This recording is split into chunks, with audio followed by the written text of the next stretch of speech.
En los días previos a la pasión de Cristo, Jerusalén estaba en un estado de efervescencia. La ciudad, repleta de peregrinos que habían venido para celebrar la Pascua, vibraba con una mezcla de expectativa y tensión. Los seguidores de Jesús estaban llenos de esperanza, ansiosos por ver lo que su maestro haría a continuación. Jesús había ganado muchos seguidores debido a sus enseñanzas y milagros, y muchos creían que estaba a punto de establecer su reino en la tierra. Sin embargo, esta esperanza contrastaba fuertemente con el creciente antagonismo de los líderes religiosos. Los fariseos, saduceos y otros miembros del Sanedrín veían a Jesús como una amenaza a su autoridad y al delicado equilibrio político con los romanos. Sus enseñanzas desafiaban las tradiciones establecidas y exponían la hipocresía de las autoridades religiosas, lo que solo aumentaba su determinación de silenciarlo de una vez por todas. Los rumores de un complot para arrestar a Jesús comenzaron a circular entre sus seguidores, generando miedo e incertidumbre. Algunos discípulos, como Pedro y Juan, intentaban mantenerse cerca de Jesús en todo momento, preocupados por su seguridad. Otros se encontraban divididos entre la lealtad a su maestro y el miedo a las represalias. La tensión en el aire era palpable, y muchos podían sentir que se avecinaba un momento decisivo.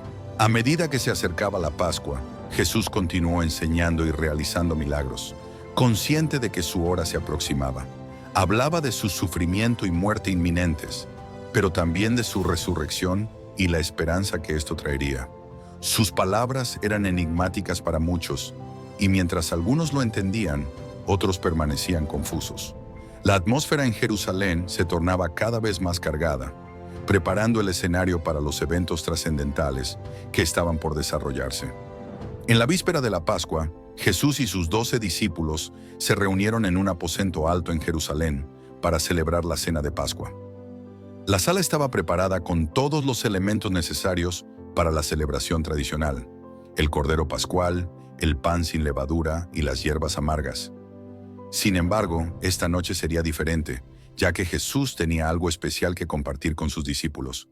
La atmósfera era solemne y cargada de un sentido de anticipación.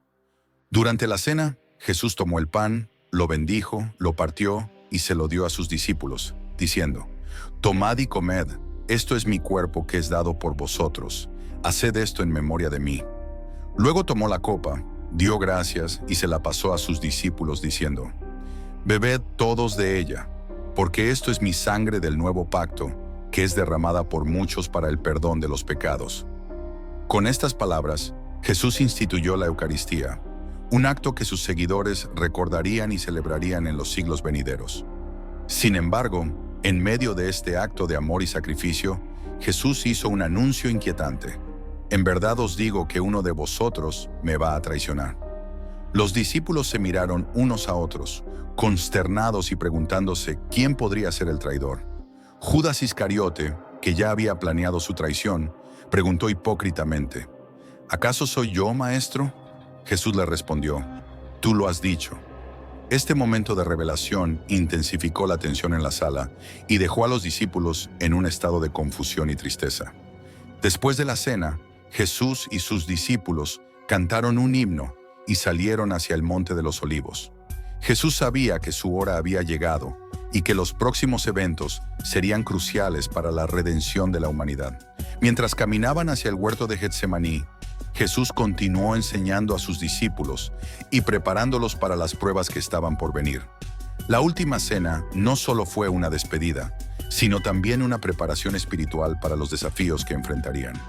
Judas Iscariote, uno de los 12 discípulos, había llegado a un punto de no retorno en su relación con Jesús. Motivado por la desilusión, la codicia y quizás una incomprensión de la misión de Jesús, decidió traicionar a su maestro. Judas se acercó a los líderes religiosos, quienes estaban buscando una manera de arrestar a Jesús sin causar un alboroto entre la multitud que lo seguía. Ofreció entregarles a Jesús a cambio de 30 monedas de plata, el precio de un esclavo según la ley judía. Las motivaciones de Judas eran complejas y contradictorias. Algunos creen que estaba desilusionado porque Jesús no había iniciado una revuelta contra los romanos, mientras que otros piensan que su avaricia y amor por el dinero lo llevaron a tomar esta decisión. Independientemente de sus razones, su traición fue un acto calculado. Judas aceptó las 30 monedas de plata y comenzó a buscar la oportunidad adecuada para entregar a Jesús. Esa oportunidad llegó durante la celebración de la Pascua. Judas conocía bien los hábitos de Jesús y sabía que a menudo oraba en el huerto de Getsemaní. Decidió que este sería el lugar ideal para llevar a cabo su traición, lejos de las multitudes. Tras la última cena, Judas se separó discretamente del grupo y fue a informar a los líderes religiosos sobre el paradero de Jesús. La maquinaria de la traición se había puesto en marcha y no había vuelta atrás. Con el plan en marcha, Judas regresó al huerto de Getsemaní acompañado por una cohorte de soldados y guardias del templo, armados con espadas y palos. Sabía que su traición no solo traería la muerte de Jesús, sino también una profunda herida en el corazón de los otros discípulos. Sin embargo, su decisión estaba tomada, y las 30 monedas de plata quemaban en su bolsillo, un recordatorio constante del precio de su traición. Después de la última cena, Jesús llevó a sus discípulos al huerto de Getsemaní, un lugar tranquilo y apartado donde a menudo se retiraba para orar. Al llegar, dejó a la mayoría de los discípulos en un área y se llevó a Pedro, Santiago y Juan a un lugar más apartado.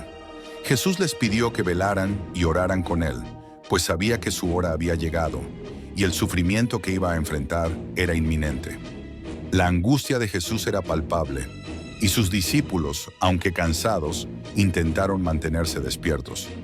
Jesús se apartó un poco más y se arrodilló para orar fervientemente al Padre. En su oración expresó su profunda angustia. «Padre mío, si es posible, pase de mí esta copa, pero no sea como yo quiero, sino como tú». Esta oración revelaba la lucha interna de Jesús entre su deseo humano de evitar el sufrimiento y su obediencia divina a la voluntad del Padre. El sudor de Jesús se convirtió en gotas de sangre debido a la intensidad de su agonía, un fenómeno raro conocido como hematidrosis, que ocurre bajo extremo estrés emocional. Después de orar, Jesús regresó donde estaban sus discípulos y los encontró dormidos. Los despertó y les pidió que velaran y oraran para no caer en tentación, pero su cansancio era demasiado grande y volvieron a quedarse dormidos. Jesús se apartó nuevamente para orar, repitiendo su súplica al Padre. Esta escena se repitió 2 veces más, mostrando la soledad y el peso de la misión que cargaba sobre sus hombros. Jesús enfrentaba el sufrimiento por toda la humanidad y lo hacía en completa sumisión a la voluntad de Dios. Finalmente Jesús despertó a sus discípulos por tercera vez y les dijo: «La hora ha llegado. El Hijo del Hombre es entregado en manos de pecadores». A lo lejos se veía la luz de las antorchas y se escuchaba el sonido de pasos acercándose. La traición estaba en marcha, y Jesús, fortalecido por su tiempo de oración, estaba preparado para enfrentar lo que venía. Sus discípulos, aún adormilados y confusos, no podían comprender completamente la magnitud de lo que estaba a punto de suceder. En la oscuridad del huerto de Getsemaní, Judas apareció al frente de un grupo de soldados y guardias del templo, armados con espadas y palos. El sonido de sus pasos y el brillo de las antorchas rompieron la calma de la noche. Judas había acordado señalar a Jesús con un beso, un gesto de traición envuelto en una muestra de aparente afecto. Se acercó a Jesús y, dándole un beso, dijo: «Salve, maestro». Jesús, mirándolo con tristeza, le respondió: «Amigo, ¿con un beso entregas al Hijo del Hombre?». Al recibir el beso de Judas, los soldados avanzaron rápidamente para arrestar a Jesús. Pedro, en un intento desesperado por defender a su maestro, sacó una espada y cortó la oreja de Malco, el siervo del sumo sacerdote. Jesús, demostrando su compasión y autoridad, incluso en ese momento de crisis, reprendió a Pedro y sanó la oreja de Malco, diciendo: «Vuelve tu espada a su lugar, porque todos los que tomen la espada, a espada perecerán». Con este acto, Jesús mostró que su camino no sería de violencia, sino de obediencia y sacrificio. Los soldados apresaron a Jesús y lo ataron, llevándolo primero a la casa de Anás, el suegro del sumo sacerdote Caifás. Los discípulos, atemorizados y confundidos, se dispersaron, dejando a Jesús solo en manos de sus captores. Este arresto marcó el comienzo de una serie de eventos que culminarían en la crucifixión. A pesar de la traición y el abandono, Jesús permaneció sereno y dispuesto a cumplir con su destino, confiando en el plan de redención del Padre. Durante su traslado, Jesús fue llevado a la casa de Caifás, donde los principales sacerdotes, los ancianos y el Sanedrín ya se habían reunido para juzgarlo. La noche avanzaba y la tensión aumentaba. Jesús, el Maestro y Sanador, ahora estaba bajo custodia, enfrentando acusaciones y preparándose para el juicio que definiría la historia de la humanidad. Sus seguidores, desconcertados y llenos de temor, observaban desde las sombras, sin saber cómo intervenir o qué esperar del futuro inmediato. Jesús fue llevado ante el Sanedrín, el Consejo Supremo de los Judíos, compuesto por los sumos sacerdotes, los ancianos y los escribas. En la casa de Caifás, el sumo sacerdote, se presentaron falsos testimonios contra él. A pesar de que muchos testigos se levantaron para acusarlo, sus testimonios eran inconsistentes y no lograban condenarlo de manera convincente. La frustración de los líderes religiosos crecía, ya que necesitaban una acusación sólida para justificar la muerte de Jesús. Caifás, decidido a encontrar una razón para condenar a Jesús, lo interrogó directamente, preguntándole si era el Cristo, el Hijo del Dios bendito. Jesús, sabiendo que su respuesta sería usada en su contra, declaró solemnemente: «Yo soy, y veréis al Hijo del Hombre sentado a la diestra del poder y viniendo en las nubes del cielo». Esta afirmación de su identidad divina enfureció a Caifás, quien rasgó sus vestiduras y acusó a Jesús de blasfemia. El Sanedrín, al escuchar la declaración de Jesús, lo declaró culpable de blasfemia, un delito que según la ley judía merecía la pena de muerte. Los miembros del consejo comenzaron a golpear a Jesús, escupirle y burlarse de él. Jesús, soportando en silencio estos abusos, mostró una fortaleza y dignidad que contrastaban con la violencia de sus acusadores. La condena del Sanedrín era solo el comienzo de su sufrimiento, pues necesitarían la aprobación romana para ejecutar la sentencia de muerte. Durante este juicio nocturno, Pedro, uno de los discípulos más cercanos a Jesús, observaba desde la distancia, lleno de miedo y confusión. Su presencia en el patio del sumo sacerdote pronto se convertiría en otro evento profético de esa noche. Mientras tanto, Jesús, golpeado y humillado, fue llevado a una celda para esperar la siguiente fase de su juicio ante las autoridades romanas. El juicio del Sanedrín fue una farsa legal, impulsada por el odio y la envidia, y un triste preludio a los eventos que seguirían.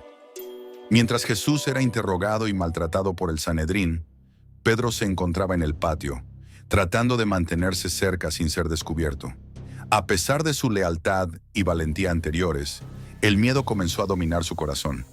Mientras se calentaba junto al fuego, una sirvienta lo reconoció y le dijo: «Tú también estabas con Jesús el Galileo». Pedro, temeroso por su vida, negó conocer a Jesús diciendo: «No sé de qué hablas». Momentos después, otra sirvienta lo vio y dijo a los que estaban allí: «Este estaba con Jesús de Nazaret». Pedro nuevamente negó con un juramento: «No conozco al hombre». La tensión y el miedo eran palpables mientras los presentes comenzaban a mirarlo con sospecha. Finalmente, los que estaban cerca se acercaron y dijeron: «Seguro que eres uno de ellos. Tu acento te delata». Pedro, ahora desesperado, comenzó a maldecir y jurar: «No conozco a ese hombre». En ese instante, un gallo cantó, recordándole a Pedro las palabras de Jesús: «Antes de que el gallo cante, me negarás 3 veces». Pedro, dándose cuenta de su traición, salió y lloró amargamente. Su negación, impulsada por el miedo, fue un momento de profunda angustia y arrepentimiento. Pedro, quien había prometido seguir a Jesús hasta la muerte, se vio confrontado con la fragilidad de su propia fe. La negación de Pedro no solo mostró su humanidad y debilidad, sino también el cumplimiento de la profecía de Jesús. Este evento sería un punto crucial en su vida, marcando el comienzo de una transformación profunda.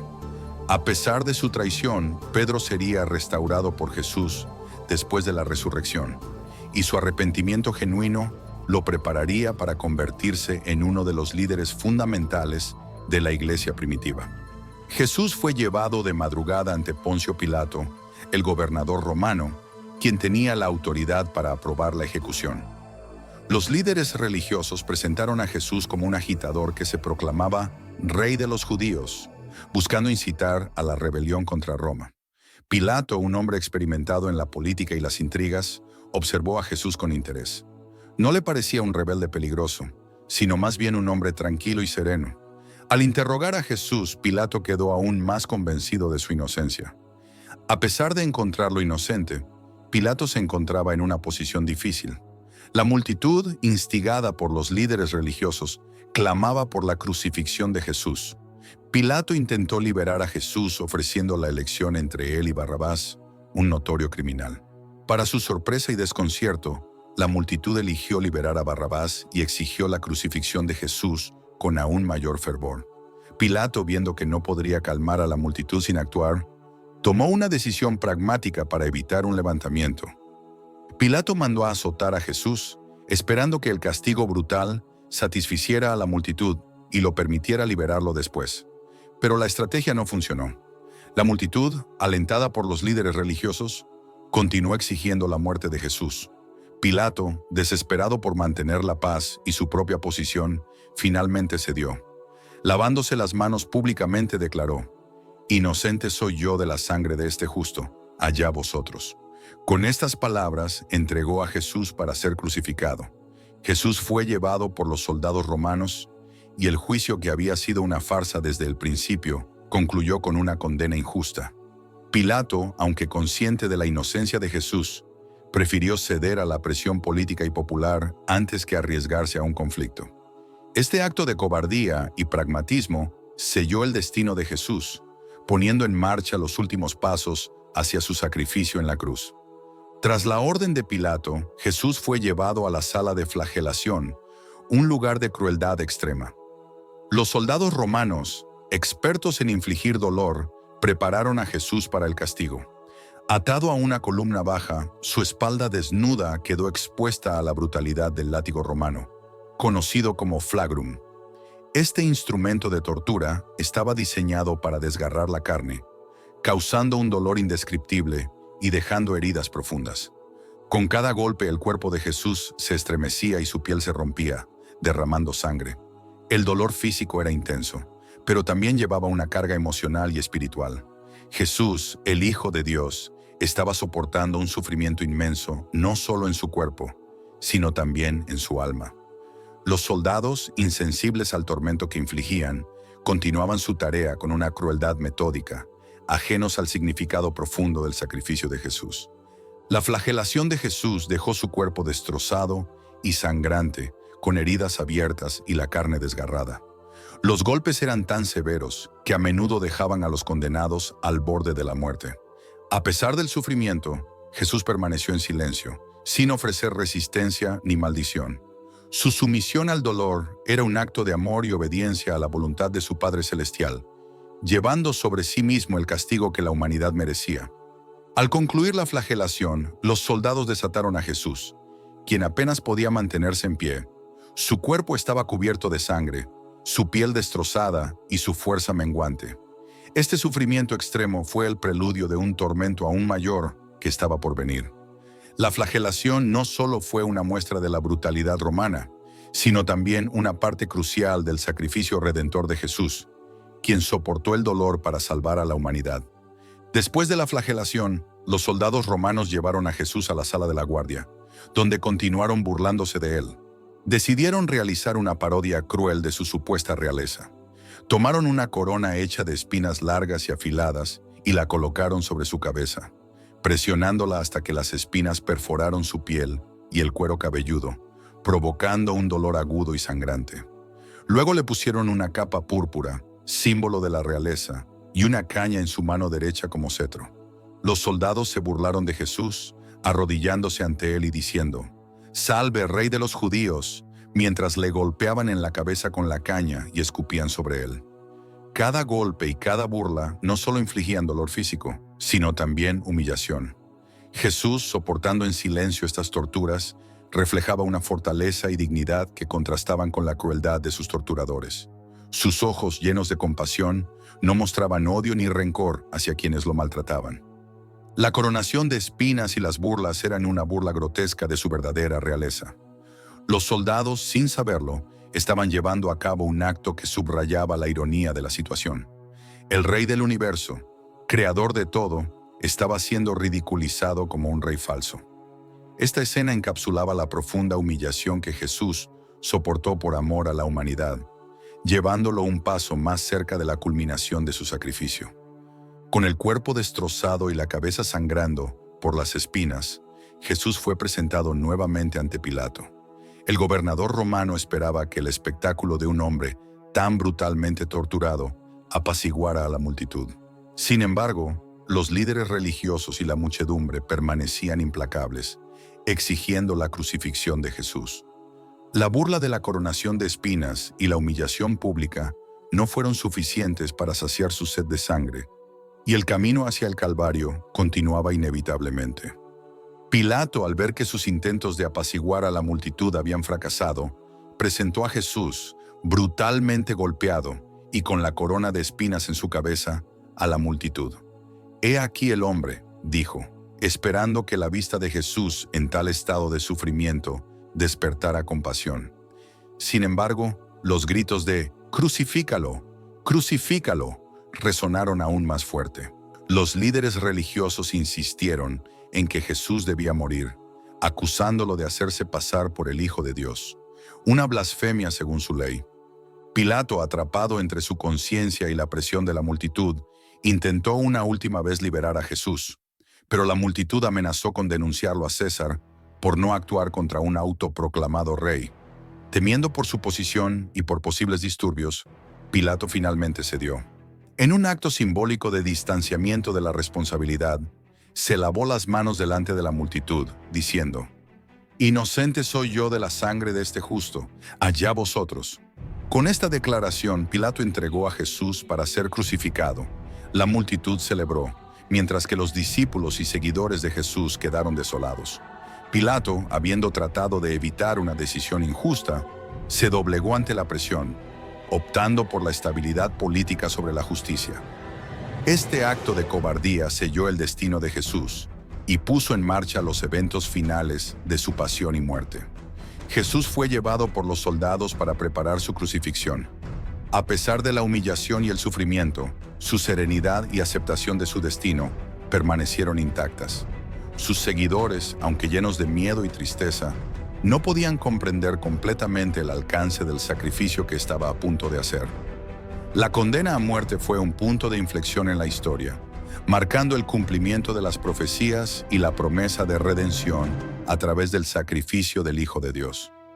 Jesús, debilitado por la flagelación y la coronación de espinas, fue obligado a cargar con su cruz a lo largo de la Vía Dolorosa, el camino hacia el Gólgota, lugar de su crucifixión.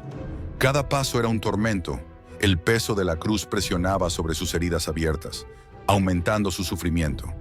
A lo largo del camino, las calles estaban llenas de espectadores, algunos llorando con compasión, otros burlándose y lanzando insultos. La atmósfera era densa, con una mezcla de tristeza y crueldad. Mientras avanzaba, Jesús tropezó y cayó bajo el peso de la cruz, incapaz de soportarlo más. Los soldados romanos, impacientes por llegar al Gólgota, forzaron a un hombre llamado Simón de Cirene, que venía del campo, a ayudar a Jesús a llevar la cruz. Simón, al principio reacio, finalmente tomó el peso sobre sus hombros, permitiendo a Jesús continuar su agonizante viaje. Este acto de asistencia, aunque obligado, fue un pequeño consuelo en el tormento de Jesús. A medida que avanzaban, un grupo de mujeres de Jerusalén lloraban y se lamentaban por Jesús. Él, a pesar de su dolor, se volvió hacia ellas y les dijo: «Hijas de Jerusalén, no lloréis por mí, sino por vosotras mismas y por vuestros hijos». Estas palabras reflejaban su preocupación y amor por su pueblo, incluso en su momento más oscuro. La procesión continuó su camino hacia el Gólgota, con Jesús llevando no solo el peso físico de la cruz, sino también el peso espiritual de los pecados del mundo. Finalmente, llegaron al Gólgota, también conocido como el lugar de la calavera. El viaje había sido largo y doloroso, y el final estaba cerca. Jesús, exhausto y con su cuerpo destrozado, se preparaba para enfrentar la última y más terrible fase de su sacrificio. La llegada al Calvario marcaba el inicio del clímax de su pasión, donde se cumplirían las profecías y se llevaría a cabo la redención de la humanidad a través de su sufrimiento y muerte. En el Gólgota, los soldados romanos prepararon a Jesús para la crucifixión. Lo despojaron de sus vestiduras, exponiendo nuevamente sus heridas y agravando su humillación. Luego lo acostaron sobre la cruz y, con precisión brutal, clavaron sus manos y pies al madero. El sonido de los martillazos resonó en el aire, acompañando los gritos de dolor que Jesús soportaba en silencio. Una vez fijado a la cruz, esta fue levantada y colocada en posición, dejándolo colgado entre el cielo y la tierra. Jesús, clavado en la cruz, experimentó un sufrimiento físico extremo. Cada respiración era una lucha, ya que debía levantar su cuerpo con los pies clavados para inhalar. El dolor era insoportable, y su cuerpo, ya debilitado, comenzaba a sucumbir a la fatiga. A pesar de su agonía, Jesús mostró una compasión insondable, dirigiéndose a su Padre Celestial con las palabras: «Padre, perdónalos, porque no saben lo que hacen», pidiendo misericordia para sus verdugos. A los pies de la cruz, los soldados se repartieron las vestiduras de Jesús y echaron suertes para decidir quién se quedaría con su túnica. La multitud, mientras tanto, observaba con una mezcla de curiosidad y crueldad. Algunos se burlaban de Jesús diciendo: «Si eres el Hijo de Dios, desciende de la cruz». Sin embargo, entre los espectadores, también había quienes lloraban y sufrían por él, incluyendo a su madre María, Juan, el discípulo amado, y otras mujeres fieles que lo habían seguido. Colocaron un letrero sobre la cruz que decía: «Jesús de Nazaret, Rey de los Judíos». Este título, escrito en hebreo, latín y griego, pretendía ser una burla, pero irónicamente proclamaba la verdad sobre la identidad de Jesús. Colgado entre dos ladrones, uno a su derecha y otro a su izquierda, Jesús continuó sufriendo en silencio, consciente de que su sacrificio estaba cumpliendo el propósito divino de redención para toda la humanidad. Mientras Jesús colgaba en la cruz, pronunció 7 frases que capturaron su sufrimiento, su compasión y su propósito. La primera: «Padre, perdónalos porque no saben lo que hacen». Expresó su deseo de perdón incluso para aquellos que lo crucificaban. Esta declaración de misericordia y amor reflejaba su misión de redención y su naturaleza divina, ofreciendo perdón a la humanidad en su momento más oscuro. La segunda palabra fue dirigida a uno de los ladrones crucificados junto a él, quien reconoció su propia culpabilidad y pidió a Jesús que lo recordara cuando viniera en su reino. Jesús le respondió: «De cierto te digo que hoy estarás conmigo en el paraíso». Esta promesa de salvación inmediata mostró que la gracia y el perdón estaban disponibles para todos, incluso en los últimos momentos de la vida, a través de la fe en él. Dirigiéndose a su madre María y al discípulo Juan, Jesús dijo: «Mujer, he ahí tu hijo», y a Juan: «He ahí tu madre». Con estas palabras, Jesús aseguró que su madre sería cuidada después de su muerte, mostrando su preocupación y amor por ella. Este acto de cuidado familiar en medio de su propio sufrimiento subrayó su humanidad y su profundo amor por aquellos que estaban cerca de él. En su momento de mayor agonía, Jesús clamó: Dios mío, ¿por qué me has desamparado?», citando el Salmo 22. Este grito reflejaba la intensidad de su sufrimiento y el sentimiento de separación que experimentó al cargar con los pecados del mundo. Sus palabras no solo expresaron su angustia, sino que también señalaron la profundidad de su sacrificio, cumpliendo las profecías y mostrando que estaba llevando el castigo de la humanidad. A medida que la tarde avanzaba, Jesús, agotado y sufriendo, sintió cómo su vida se desvanecía. En un último gesto de compasión, dijo: «Tengo sed», cumpliendo otra profecía. Los soldados, respondiendo a su clamor, le ofrecieron vinagre en una esponja, levantándola hasta sus labios.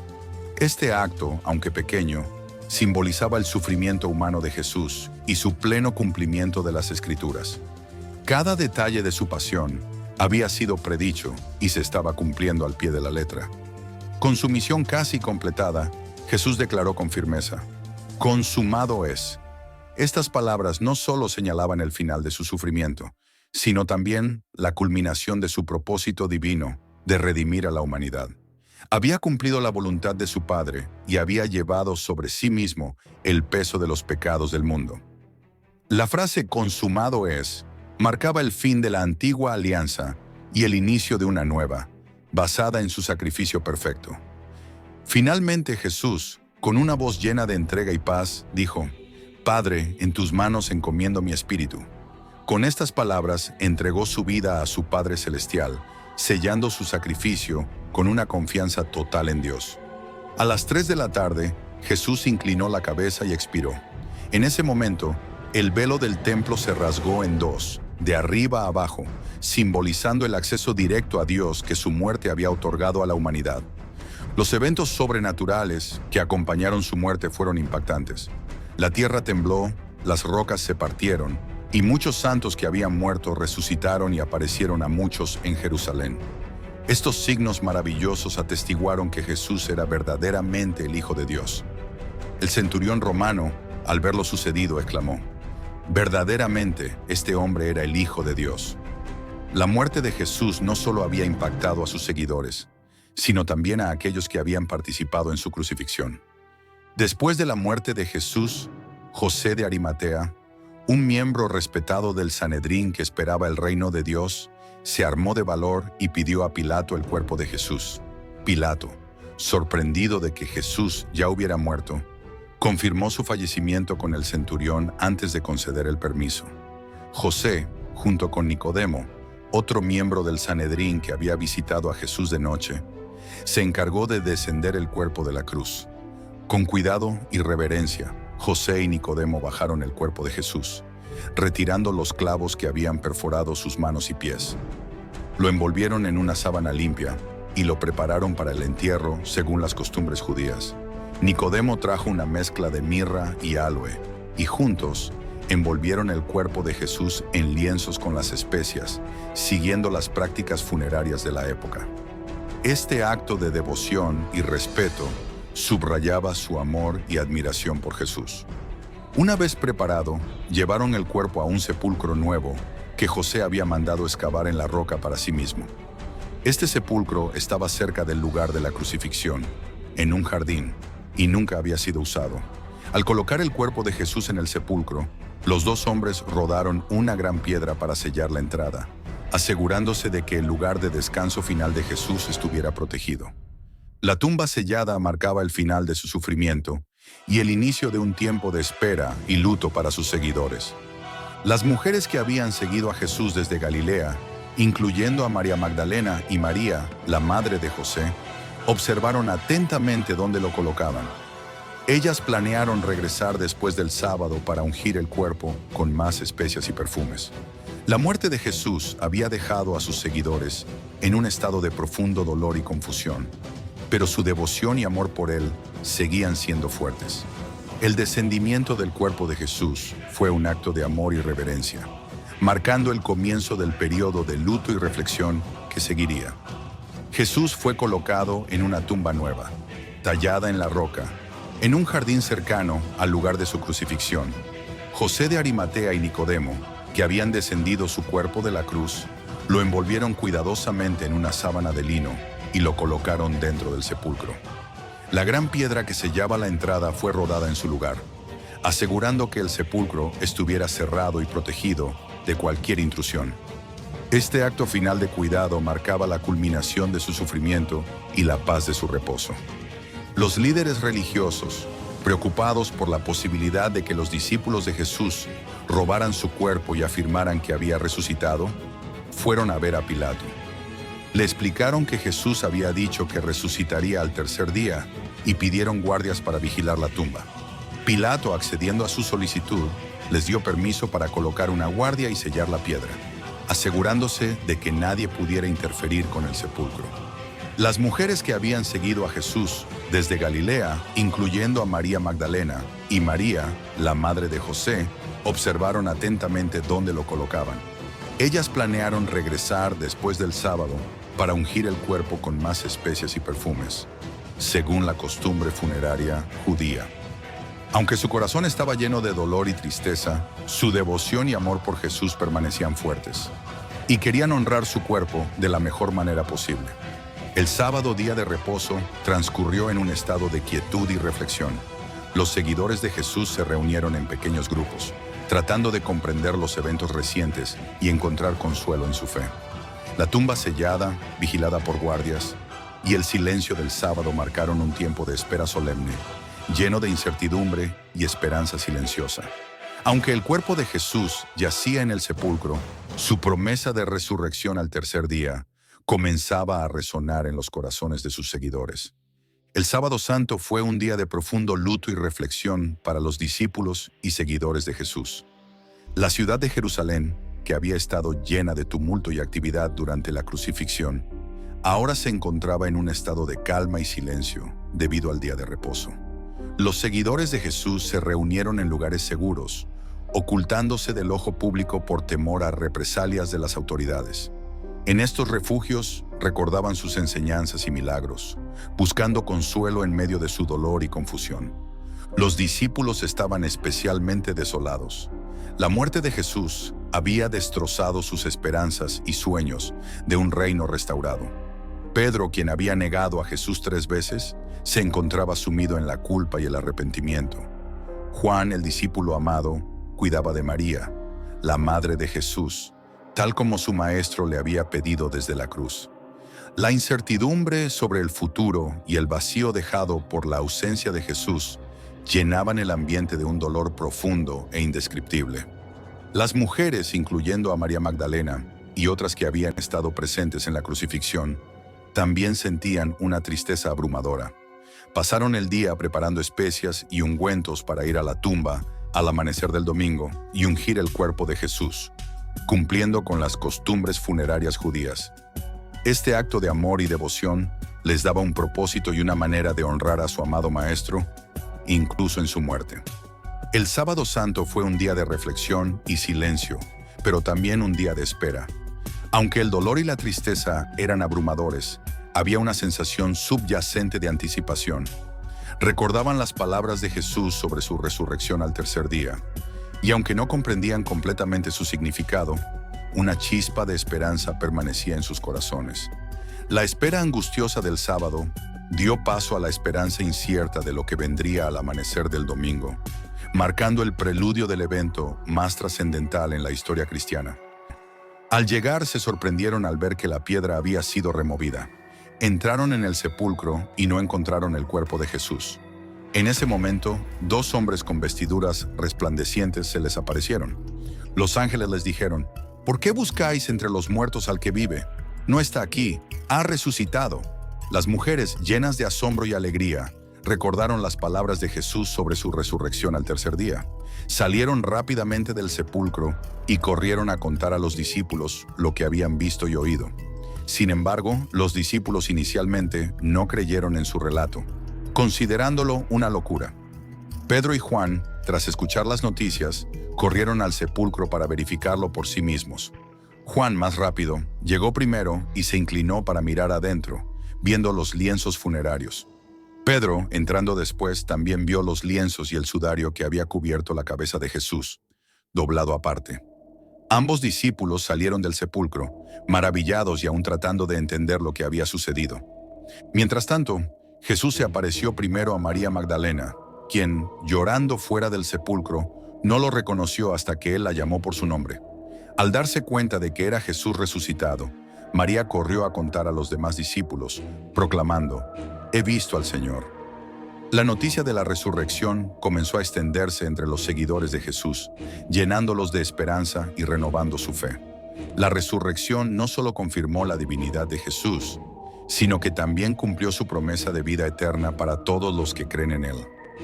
Después de su resurrección, Jesús se apareció a sus discípulos en varias ocasiones, fortaleciendo su fe y preparándolos para la misión que les esperaba. La primera aparición a los discípulos ocurrió la tarde del mismo día de la resurrección. Estaban reunidos con las puertas cerradas por miedo a las autoridades judías, cuando Jesús se presentó en medio de ellos y les dijo: «Paz a vosotros». Mostró sus manos y su costado, y los discípulos se llenaron de alegría al ver al Señor. En otra ocasión, Jesús se apareció a 2 discípulos en el camino a Emaús.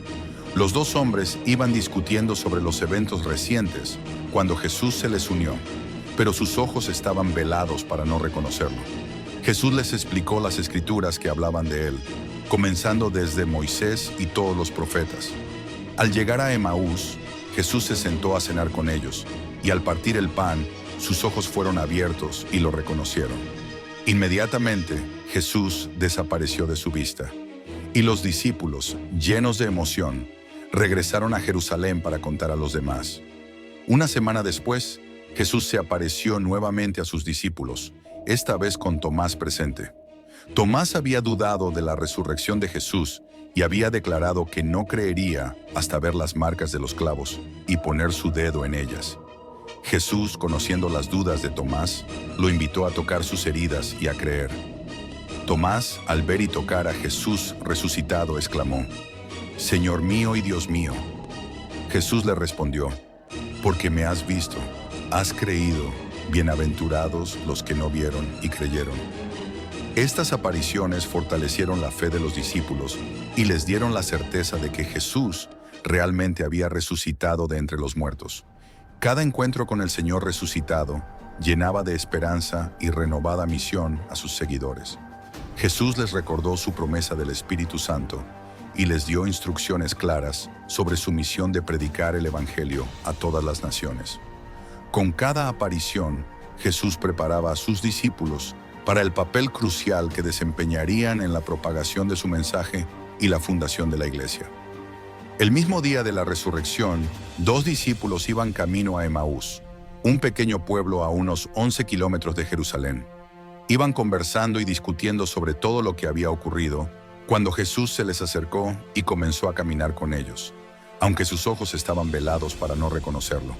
Jesús les preguntó sobre qué discutían, y ellos, tristes, le explicaron los eventos recientes: la crucifixión de Jesús y los rumores de su resurrección.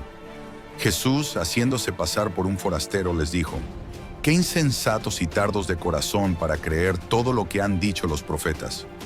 ¿No era necesario que el Cristo padeciera estas cosas y entrara en su gloria?».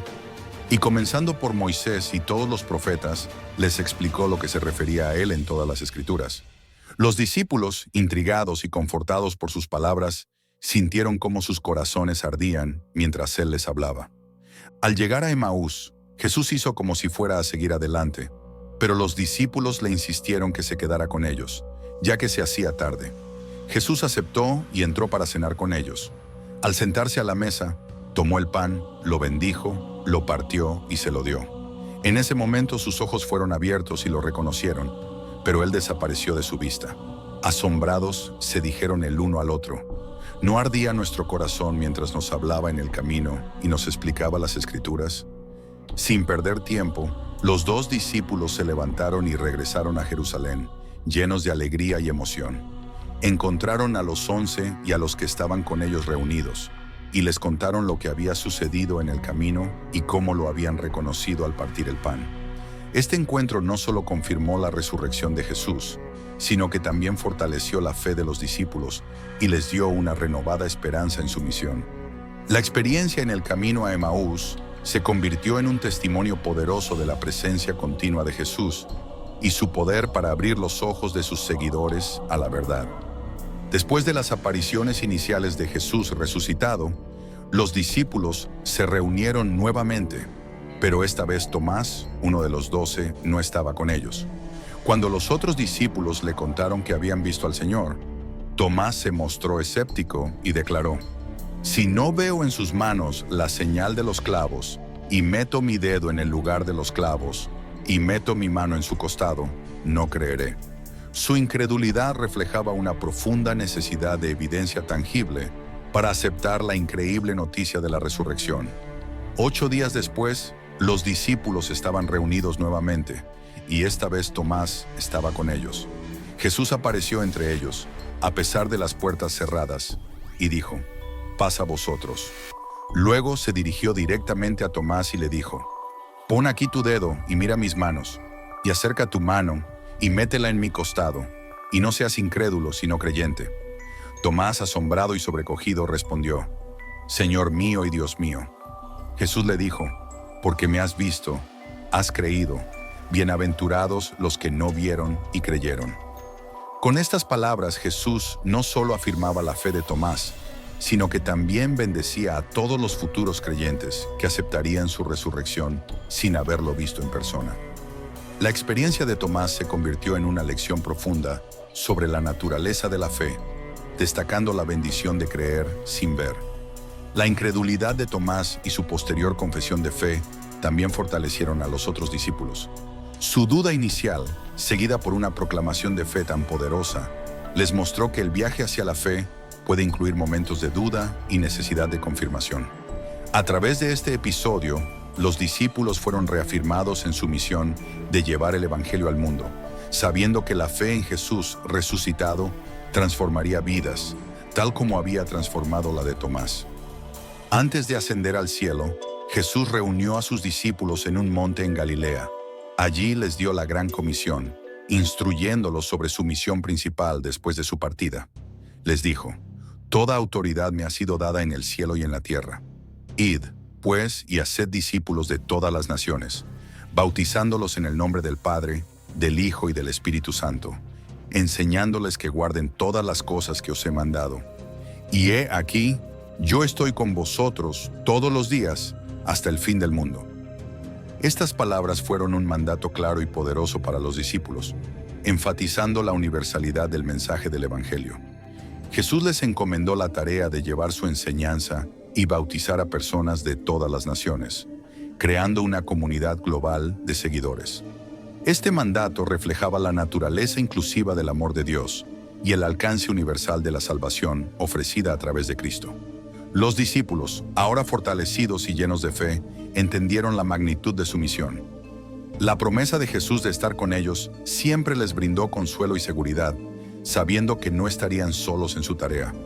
Esta comisión no solo les daba una dirección clara, sino que también les aseguraba la presencia continua y el apoyo del Espíritu Santo en su ministerio. Después de recibir la gran comisión, los discípulos comenzaron a prepararse para cumplir con su mandato. Sabían que enfrentarían desafíos y oposición, pero estaban determinados a llevar el mensaje de Jesús al mundo. La gran comisión se convirtió en el fundamento de la misión de la Iglesia, guiando a los seguidores de Cristo a través de los siglos y asegurando que el mensaje del Evangelio se extendiera a todas las naciones, cumpliendo la visión de Jesús para su pueblo. Tras dar la gran comisión a sus discípulos, Jesús los llevó al Monte de los Olivos, cerca de Betania. Mientras estaban reunidos, les recordó la promesa del Espíritu Santo y les instruyó que permanecieran en Jerusalén hasta que recibieran el poder de lo alto. Jesús les dijo: «Recibiréis poder cuando haya venido sobre vosotros el Espíritu Santo, y me seréis testigos en Jerusalén, en toda Judea, en Samaria y hasta lo último de la tierra». Mientras les hablaba, Jesús fue elevado y una nube lo ocultó de su vista. Los discípulos, asombrados, lo miraron ascender hasta que desapareció en el cielo.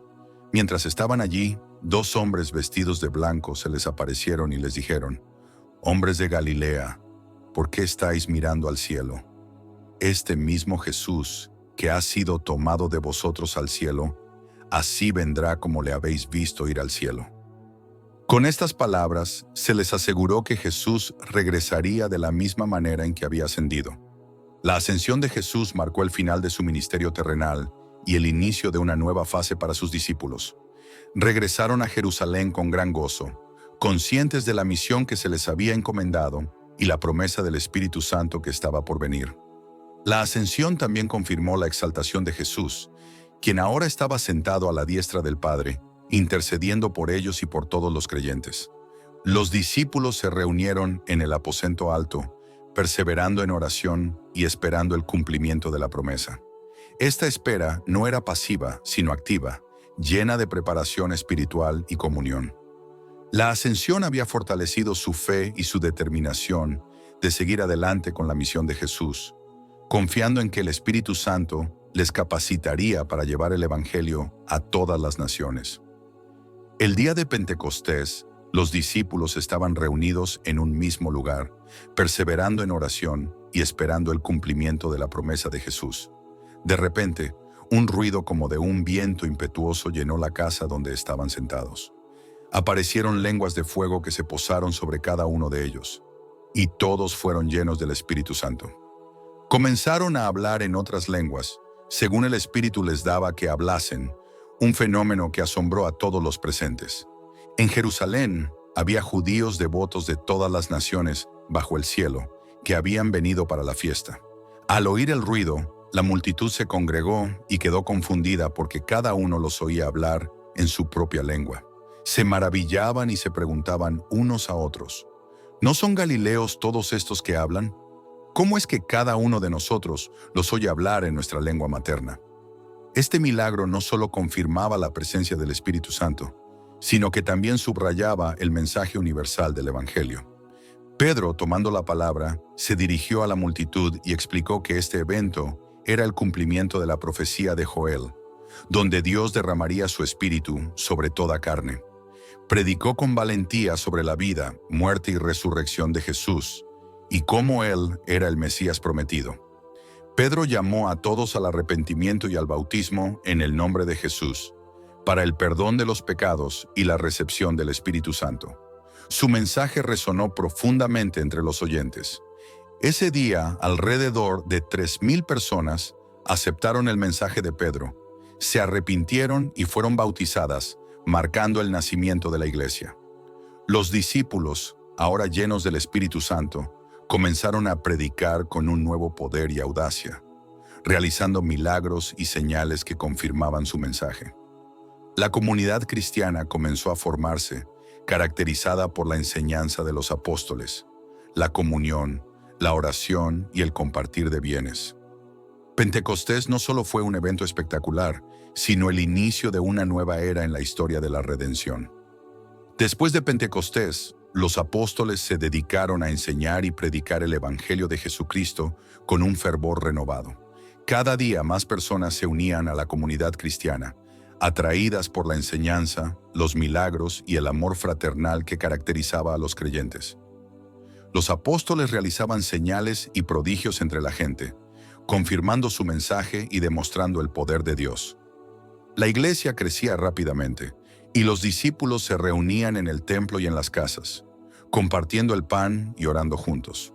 La comunidad cristiana en Jerusalén vivía en un estado de unidad y generosidad. Los creyentes vendían sus propiedades y posesiones y compartían el dinero con los necesitados. Nadie pasaba necesidad, ya que todos contribuían según sus posibilidades. Este testimonio de amor y cuidado mutuo atraía a más personas a la fe, y la iglesia continuaba creciendo en número y en espíritu. La vida en común y la dedicación a la enseñanza de los apóstoles se convirtieron en los pilares de la comunidad. El apóstol Pedro y Juan, al ir al templo a la hora de la oración, sanaron a un hombre cojo de nacimiento que pedía limosna en la puerta llamada La Hermosa. Este milagro asombró a todos los presentes y atrajo una gran multitud. Pedro, aprovechando la oportunidad, predicó sobre Jesús y llamó al arrepentimiento. Muchos creyeron en su mensaje, y el número de creyentes aumentó considerablemente. Los apóstoles, a pesar de la oposición, continuaron proclamando el Evangelio con valentía. Sin embargo, con el crecimiento de la iglesia también vino la oposición. Los líderes religiosos comenzaron a preocuparse por la creciente influencia de los apóstoles y los arrestaron, ordenándoles que dejaran de predicar en el nombre de Jesús. Pero Pedro y Juan respondieron con valentía: «Juzgad si es justo delante de Dios obedecer a vosotros antes que a Dios, porque no podemos dejar de decir lo que hemos visto y oído». La iglesia, fortalecida por el Espíritu Santo, continuó creciendo a pesar de la oposición, confiando en la protección y la guía de Dios. A medida que la iglesia primitiva crecía en Jerusalén, la oposición también aumentaba. Los líderes religiosos, sintiéndose amenazados por la creciente influencia de los apóstoles y el mensaje de Jesús resucitado, intensificaron sus esfuerzos para detener el movimiento cristiano. Esteban, un hombre lleno de fe y del Espíritu Santo, fue uno de los primeros en enfrentar esta oposición. Su valiente predicación y sus milagros atrajeron la atención del Sanedrín, que lo acusó de blasfemia. Esteban fue arrestado y llevado ante el Sanedrín, donde pronunció un discurso poderoso, recordando la historia de Israel y acusando a los líderes religiosos de resistir al Espíritu Santo y de traicionar y asesinar al justo, refiriéndose a Jesús. Sus palabras enfurecieron a los miembros del consejo y lo arrastraron fuera de la ciudad para apedrearlo. Mientras era apedreado, Esteban, lleno del Espíritu Santo, miró al cielo y vio la gloria de Dios y a Jesús de pie a la diestra de Dios. Con sus últimas palabras, pidió al Señor que perdonara a sus asesinos. La muerte de Esteban marcó el inicio de una gran persecución contra la iglesia en Jerusalén. Muchos creyentes fueron arrestados y otros fueron forzados a huir de la ciudad. Sin embargo, esta dispersión no detuvo el avance del Evangelio. Más bien, lo extendió aún más. Los cristianos dispersos llevaron el mensaje de Jesús a Judea, Samaria y más allá, cumpliendo así las palabras de Jesús de que serían sus testigos hasta los confines de la tierra. A pesar de la persecución, la fe de los creyentes no vaciló. En lugar de intimidarlos, las dificultades fortalecieron su determinación y su fe. Muchos, inspirados por el ejemplo de Esteban y otros mártires, continuaron predicando con valentía y realizando milagros en el nombre de Jesús. La iglesia, aunque perseguida, continuó creciendo y expandiéndose, demostrando que ni siquiera la muerte podía detener el poder del Evangelio. Entre los perseguidores de los cristianos, Saulo de Tarso era uno de los más fervientes. Educado bajo la estricta enseñanza farisaica y ardiente defensor de las tradiciones judías, Saulo veía a los cristianos como una grave amenaza. Con el respaldo de las autoridades religiosas, perseguía a los seguidores de Jesús con gran celo, arrestándolos y aprobando su ejecución. Estaba decidido a erradicar el nuevo movimiento que consideraba una herejía. Un día, Saulo recibió cartas del sumo sacerdote que le autorizaban a ir a Damasco y arrestar a los cristianos allí. Mientras viajaba hacia Damasco, una luz resplandeciente del cielo lo rodeó y cayó al suelo. Una voz le habló, diciendo: «Saulo, Saulo, ¿por qué me persigues?» Saulo, atónito, preguntó: «¿Quién eres, Señor?» La voz respondió: «Yo soy Jesús, a quien tú persigues. Levántate, entra en la ciudad, y se te dirá lo que debes hacer». Saulo se levantó del suelo, pero al abrir los ojos, se dio cuenta de que estaba ciego. Sus compañeros de viaje lo llevaron de la mano a Damasco, donde permaneció 3 días sin ver, sin comer ni beber. En Damasco, un discípulo llamado Ananías recibió una visión en la que el Señor le instruía que fuera a ver a Saulo. Aunque temeroso al principio, Ananías obedeció. Puso sus manos sobre Saulo y le dijo: «Hermano Saulo, el Señor Jesús, que se te apareció en el camino, me ha enviado para que recobres la vista y seas lleno del Espíritu Santo». Al instante, algo como escamas cayó de los ojos de Saulo y recobró la vista. Saulo, ahora conocido como Pablo, fue bautizado y comenzó a predicar en las sinagogas que Jesús era el Hijo de Dios. Su transformación fue asombrosa, pasando de ser un feroz perseguidor de los cristianos a uno de sus más ardientes defensores. La conversión de Pablo no solo impactó a la iglesia primitiva, sino que también marcó el inicio de una misión que llevaría el Evangelio a los gentiles y transformaría el mundo entero. Pablo se convirtió en un ferviente apóstol, viajando incansablemente para plantar iglesias y escribir cartas que formarían gran parte del Nuevo Testamento. Después de su conversión, Pablo dedicó su vida a predicar el Evangelio y a fortalecer las comunidades cristianas que fundaba en sus viajes misioneros.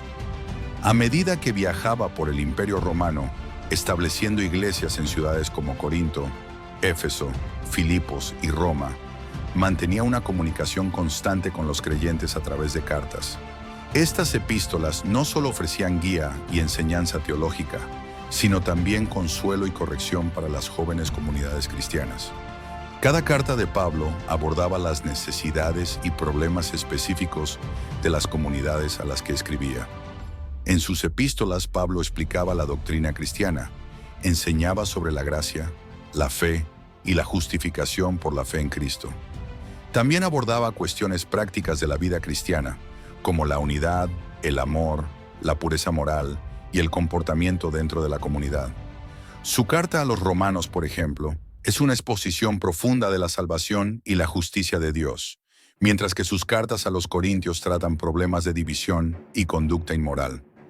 Pablo también usaba sus cartas para defender su apostolado y enfrentar a falsos maestros que intentaban desviar a las comunidades del verdadero evangelio. Sus epístolas reflejaban tanto su amor paternal por los creyentes como su firmeza en defender la verdad. A través de sus escritos, Pablo enseñaba a las iglesias a vivir de acuerdo con el Evangelio, exhortándolas a ser fieles a Cristo y a permanecer firmes en la fe a pesar de las persecuciones y desafíos. Las epístolas de Pablo no solo tuvieron un impacto inmediato en las comunidades a las que fueron dirigidas, sino que también se convirtieron en una parte fundamental del Nuevo Testamento. Sus cartas han sido leídas y estudiadas por generaciones de cristianos, ofreciendo una guía duradera sobre la fe, la vida cristiana y la misión de la Iglesia. El legado de Pablo, a través de sus escritos, continúa edificando y fortaleciendo a los creyentes en todo el mundo, demostrando la profundidad y el alcance de su ministerio apostólico. La crucifixión y resurrección de Jesús se convirtieron en el núcleo de la fe cristiana y el punto central de la historia de la salvación. A través de su muerte en la cruz, Jesús llevó los pecados del mundo, ofreciendo su vida como el sacrificio perfecto para reconciliar a la humanidad con Dios. Su resurrección al tercer día confirmó su victoria sobre el pecado y la muerte, abriendo el camino a la vida eterna para todos los que creen en Él. El impacto de la crucifixión y resurrección de Jesús se extendió más allá de los primeros discípulos y las comunidades cristianas primitivas. La teología cristiana, centrada en estos eventos, desarrolló una comprensión profunda del amor de Dios, la redención y la esperanza de la vida eterna. Los padres de la Iglesia, los teólogos y los líderes cristianos, a lo largo de los siglos, han reflexionado y enseñado sobre el significado de la cruz, enriqueciendo la fe y la práctica cristiana. La crucifixión de Jesús también tuvo un impacto cultural y artístico duradero. Representaciones del Cristo crucificado han sido una fuente de inspiración en el arte, la literatura y la música a lo largo de la historia. La imagen de la cruz se convirtió en un símbolo universal de esperanza, sacrificio y redención. En tiempos de persecución, sufrimiento y lucha, los creyentes encontraron consuelo y fortaleza en la cruz, recordando el amor sacrificial de Jesús y su promesa de vida eterna. El legado de la crucifixión y resurrección de Jesús sigue vivo en la vida de millones de creyentes en todo el mundo. La fe cristiana, basada en estos eventos, ha transformado vidas, comunidades y naciones. La proclamación del Evangelio, el llamado al arrepentimiento y la oferta de salvación a través de Cristo han sido el motor de la misión de la Iglesia a lo largo de los siglos. La cruz y la tumba vacía continúan siendo el fundamento sobre el cual se edifica la esperanza cristiana, recordándonos que en Cristo, el amor de Dios ha triunfado sobre el pecado y la muerte para siempre.